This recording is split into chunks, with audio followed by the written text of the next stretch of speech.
because we do rain irrigation, and I'm at my maximum of planting for also this year. So next year I can make new ones, because then the old trees have been 3 years on irrigation, and then I can plant a lot of new ones. And this year I can't do it myself, but for me it's not important where the tree is planted. So if they are planted here at our place or somewhere else. So what I have decided this year, I have a lot of knowledge about the seedlings and how to get the seeds sprout and have the seedlings coming up. So I thought it's maybe a little bit pity if this knowledge doesn't get used.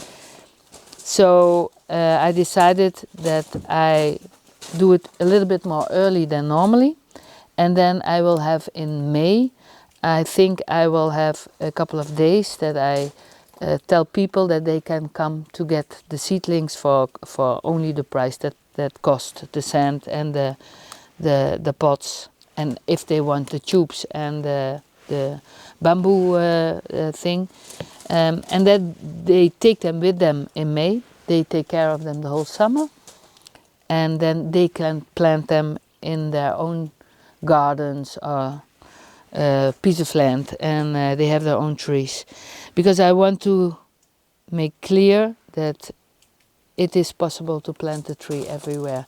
It's not that you have to have a big piece of land and that you have to plant hundreds of thousands of trees like we do every year. But if every person would plant 10 new young trees every year, you have done the footprint for yourself for 1 year.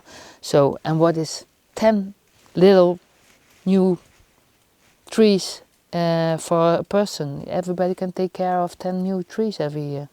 So, and that would make already a big difference, I think.